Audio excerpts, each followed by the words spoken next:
অতীতে যে কয়বারই তত্ত্বাবধায়ক সরকার দায়িত্ব নিয়েছে তার বেশিরভাগই ছিল নির্বাচন আয়োজনের জন্য। এবারের প্রেক্ষাপটটা পুরোপুরি ভিন্ন। একটি গণ অভ্যুত্থানের পর দায়িত্ব নেওয়া সরকারকে তত্ত্বাবধায়ক নয়, বরং বলা হচ্ছে অন্তর্বর্তী সরকার। সেই সরকারের কাজ কি শুধুই নির্বাচন? অন্যদিকে স্থানীয় সরকার নির্বাচনের আয়োজনেরও পরামর্শ দিচ্ছেন অনেকে। জাতীয় নির্বাচনের আগে স্থানীয় সরকারের ভোট আদৌ কি সম্ভব? আজকে আলোচনা করব সেই প্রসঙ্গে। স্বাগত জানাচ্ছি নির্বাচন নিয়ে এখন টেলিভিশনের বিশেষ আয়োজন ভোটের ট্রেনে। পুরো এই আয়োজনে আপনাদের সঙ্গে আছি আমি বেলায়েত হোসাইন। শুরুতেই দেখে নিতে চাই আজকের রাজনীতির মাঠে নির্বাচন নিয়ে কি কি বক্তব্য এসেছে। আজকে নির্বাচন নিয়ে বিএনপি, জামাত সহ অন্যান্য অনেকেই কথা বলেছেন। আমরা শুরুতেই দেখতে চাই বিএনপি নেতা নজরুল ইসলাম খান বলেছেন, দেশের বাইরের ষড়যন্ত্র প্রতিহত করতে সুষ্ঠু নির্বাচনের ব্যবস্থা করতে হবে। অর্থাৎ তিনি যেটি বোঝাতে চেয়েছেন যে আসলে যারা বিগত 15 বছরে বিভিন্নভাবে অর্থ কামিয়েছেন তারা দেশের বাইরে গিয়ে সেই অর্থ লগ্নি করে দেশকে অস্থিতিশীল করার জন্য ষড়যন্ত্র করছে। সেই ষড়যন্ত্র থেকে বাঁচতে হলে দ্রুত নির্বাচনের আয়োজন করতে হবে। অন্যদিকে জামাত নেতা অধ্যাপক মুজিবুর রহমান বলেছেন, ফ্যাসিস্ট সরকার নির্বাচন ব্যবস্থা ধ্বংস করেছে, যত তাড়াতাড়ি সম্ভব সংস্কার কাজ শেষ করে নির্বাচন দিতে হবে।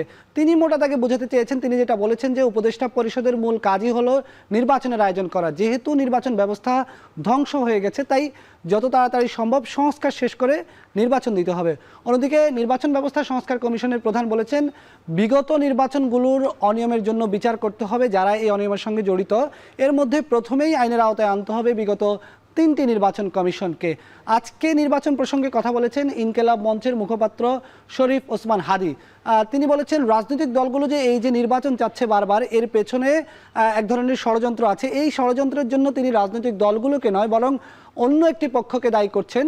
আবার তিনি বলছেন যে এর পেছনে সরকারেরও কিন্তু দায় আছে। অর্থাৎ সরকার যে কাজগুলো করার কথা সেই কাজগুলো করতে পারছে না বলেই রাজনৈতিক দলগুলো নির্বাচনের জন্য চাপ দিচ্ছে। সব মিলিয়ে আজকের রাজনৈতিক আলাপনে নির্বাচন নিয়ে মোটা দাগে এটাই ছিল। আমরা একটু শুরুতেই যেই প্রসঙ্গ নিয়ে কথা বলছিলাম যে জাতীয় নির্বাচনের আগে আদৌ কি স্থানীয় সরকার নির্বাচন সম্ভব, সে বিষয়ে আমরা কথা বলতে চাই। আমাদের সঙ্গে যুক্ত হয়েছেন স্থানীয় সরকার সংস্কার কমিশনের প্রধান ডক্টর তোফায়েল আহমেদ। তিনি একই সঙ্গে নির্বাচন ব্যবস্থা সংস্কার কমিশনেরও সদস্য হিসেবে দায়িত্ব পালন করছেন। স্যার, আপনাকে স্বাগত জানাচ্ছি আমাদের আজকের ভোটের ট্রেনে। আপনার কাছে প্রশ্ন, যে আমরা দেখেছি যে অতীতে যে কয়টা তত্ত্বাবধায়ক কিংবা অন্তর্বর্তী সরকার দায়িত্ব নিয়েছে তারা কেউই কিন্তু স্থানীয় সরকার নির্বাচনের আয়োজন করেনি। তারা মোটা দাগে 3 মাসের মধ্যে একটি নির্বাচনের আয়োজন করেছে। 11 সরকারের মেয়াদ যদিও 2 বছরের মতো ছিল, তারাও স্থানীয় সরকার নির্বাচনের আয়োজন করেনি। এবার কেন স্থানীয় সরকার নির্বাচনের আয়োজনের প্রসঙ্গটা উঠছে, যদি একটু বিষয়টি বুঝিয়ে বলেন আমাদেরকে। কে উঠাচ্ছে প্রশ্নটা আমি তো জানি না, কারণ আমি এই স্থানীয় সরকার কখন হবে নির্বাচন এইটা নিয়েও কথা বলতে পারবো না, বলতে চাইও না। প্রথম কথা হচ্ছে, নির্বাচন কমিশন সংস্কারের যে কমিশন গঠন করা হয়েছে সেই কমিশন আশা করি ডিসেম্বরের মধ্যে এটা প্রতিবেদন সরকারের কাছে দাখিল করতে পারবে। সেটা দাখিল করার পরে সরকার এবং রাজনৈতিক দলগুলোর মধ্যে আলোচনা হওয়ার কথা। তারা এটা ঐক্যমত্যে এসে হয়তো নির্বাচন কমিশন বা নির্বাচনী আইন কানুন এগুলো নিয়ে যে সংস্কার সেটা সম্পন্ন করবেন। আর সেই জিনিসটা সম্পন্ন হলে স্থানীয় সরকার নির্বাচনও একই রকম ওই একই কমিশন করবেন। সুতরাং স্থানীয় সরকারের ক্ষেত্রে কিছু রিফর্ম, আবার স্থানীয় সরকারের যে কমিটি করা হয়েছে সংস্কার কমিশন, তারা রিপোর্ট দিবে। গঠিত হয়েছে এটা এই মাসেই, চলতি মাসের ধরেন 1 সপ্তাহ আগে আমরা কাজ শুরু, 1 সপ্তাহ হয় নাই, 3-4 দিন আমরা কাজ শুরু করেছি মাত্র। এখানে 90 দিন সময় আছে। আমরাও আশা করবো যে 90 দিনের মধ্যে আমরাও একটা রিপোর্ট দিতে পারবো। এই জাতীয়ভাবে নির্বাচনের জন্য, পুনর্গঠনের জন্য যেসব সুপারিশ, সেগুলো সরকার এবং রাজনৈতিক দলগুলোর মধ্যে ঐক্যমত্যের মাধ্যমে যদি একটা সমাধান শুরু হয়, তারপরে হয়তো পরপর তারা স্থানীয় সরকারের আমাদের কমিশনের রিপোর্টটাও পেয়ে যাবেন। স্থানীয় সরকার কমিশনের রিপোর্টটা পেয়ে গেলে ওখানেও হয়তো কিছু সংস্কারের বিষয় থাকবে। সেগুলো করার পরে যে কোনো নির্বাচন যে কোনো সময় করার জন্য যে রিকোয়ার্ড টাইম থাকে, সেটা সেই প্রস্তুতির জন্য যে টাইম থাকে, সেই টাইমের পর তো নির্বাচন যে কোনোটাই হতে পারে। এখন সেটা সরকার এবং রাজনৈতিক দলগুলোর এটা সমঝোতা ঐক্যমত্যর মধ্যেই হবে আর কি, আমার সেটাই আশ্বাস বা বিশ্বাস। স্থানীয় সরকারের কি কি সংস্কার থাকবে, কি কি সংস্কারের প্রস্তাব নিয়ে আলোচনা হবে সেটা নিয়ে আপনার সঙ্গে কথা বলবো। আমাদের সঙ্গে যুক্ত ছিলেন স্থানীয় সরকার কমিশনের প্রধান, স্থানীয় সরকার সংস্কার কমিশনের প্রধান ডক্টর তোফায়েল আহমেদ। স্যার, আপনার বিরতির আগে আপনার সঙ্গে কথা বলছিলাম স্থানীয় সরকারের ভোট নিয়ে। এবার আপনাকে একটু প্রশ্ন করতে চাই, আপনি তো নির্বাচন ব্যবস্থা সংস্কার কমিশনের সদস্য হিসেবে 2 মাস দায়িত্ব পালন করার পর আপনাকে আরেকটি কমিশনের প্রধান করা হলো। এখন আপনার হাতে স্থানীয় সরকার সংস্কার কমিশনের দায়িত্ব, এটাকে আপনি কিভাবে এগিয়ে নেবেন, কতদিনের মধ্যে দায়িত্ব শেষ করবেন এবং কি কি সংস্কার এখানে আসতে পারে? ধন্যবাদ। আমি তো স্থানীয় সরকার কমিশনের চেয়ারম্যানটা সম্প্রতি হয়েছে, আমরা মাত্র 4-5 দিন কাজ করেছি। এখনও আমরা এটা এখনো গঠন পর্যায়ে রয়েছে এবং সদস্য আরও 2-1 জন সদস্য লাগবে। এগুলো নিয়ে আমরা সরকারের সাথে একটু কথা বলবো, তারপর আমরা পূর্ণাঙ্গভাবে হয়তো এই আগামী সপ্তাহ থেকে কাজ শুরু করব আশা করছি। সুতরাং এখন সে কাজের রূপরেখা নিয়ে বেশি কথা বলতে পারবো না। আমরা প্রথমে একটা টিওয়ার নিজেরা ঠিক করে নেব, সরকার একটা টিওয়ার হয়তো সংক্ষিপ্তভাবে দিবেন। আমরা যেগুলো স্থানীয় সরকারের সংস্কারের বিষয় সেগুলো কি কি হতে পারে সেগুলো এটা প্রাথমিক আলাপ করেছি, আরও কিছু আলাপ করতে হবে। তবে এটা আরেকটা জিনিস এখানে মনে রাখা দরকার, আমি নির্বাচন কমিশনের নির্বাচন ব্যবস্থা সংস্কার কমিশনের সদস্য হিসেবে স্থানীয় নির্বাচন নিয়েও আমরা কিছু কাজ করেছি। ওখানকার যে কথাগুলো আছে সেগুলো এখন বলতে পারি আপাতত।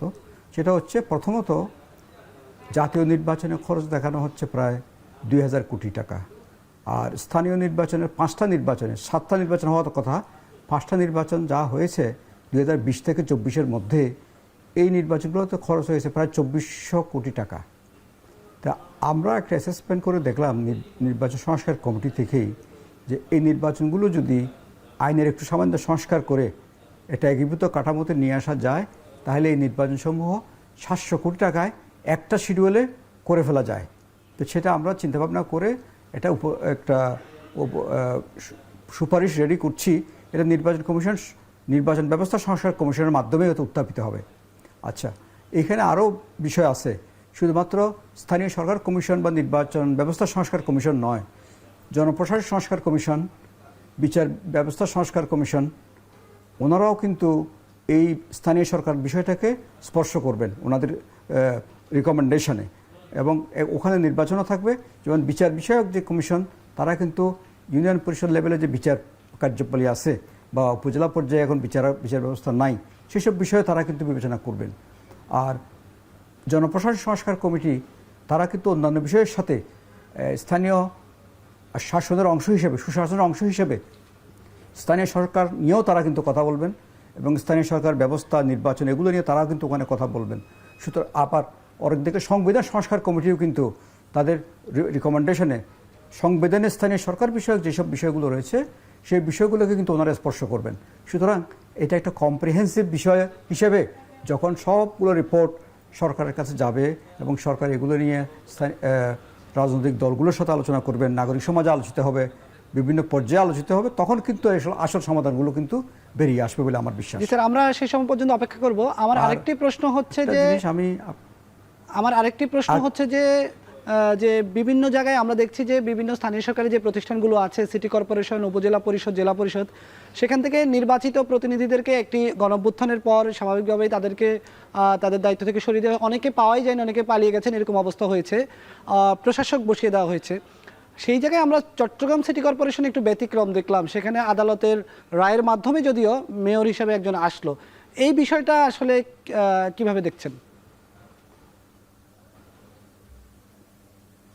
এই বিষয়টা এটা অনেকে প্রশ্ন করছেন, কেটে গেল নাকি, অনেকে প্রশ্ন করছেন এটা, কিন্তু আমার মনে হয় চট্টগ্রামের বিষয়টা একটু স্বতন্ত্র।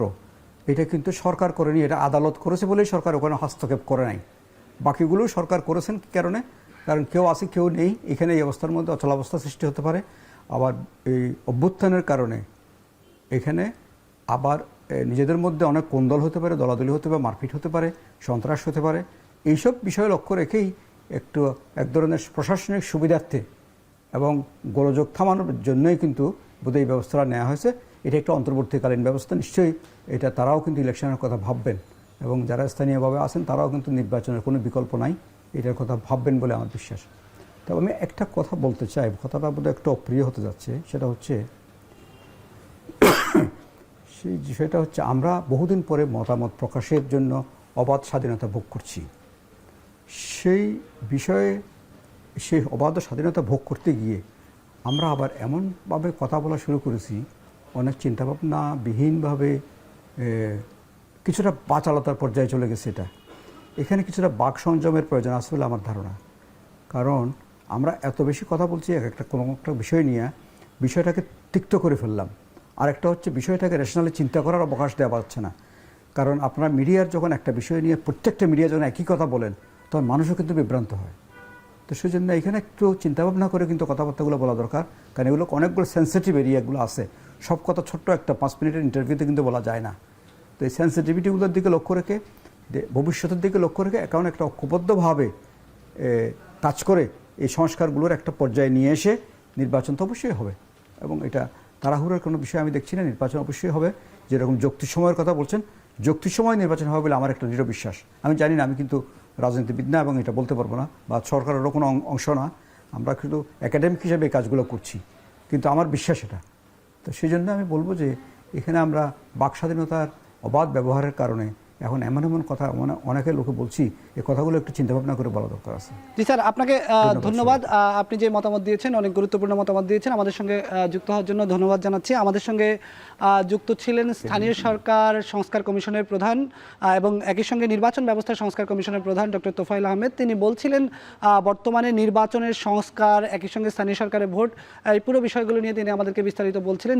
আজকের সংসদীয় আসনের পরিক্রমায় জানাবো দিনাজপুর 1 আসন সম্পর্কে। এই আসনটি দিনাজপুর জেলার বীরগঞ্জ এবং কাহারোল উপজেলা নিয়ে গঠিত। এটি জাতীয় সংসদের 6ষ্ঠ আসন।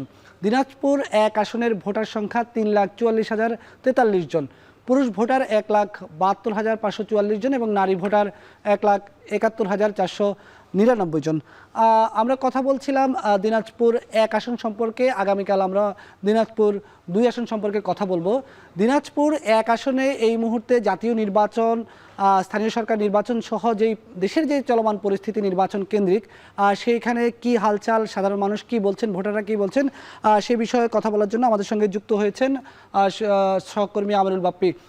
বাপ্পি, আপনি তো উত্তরাঞ্চলের সংবাদ কভার করেন, একটু আপনার সঙ্গে তো আমরা গতকালও যুক্ত ছিলাম ঠাকুরগাঁও 3 আসন নিয়ে।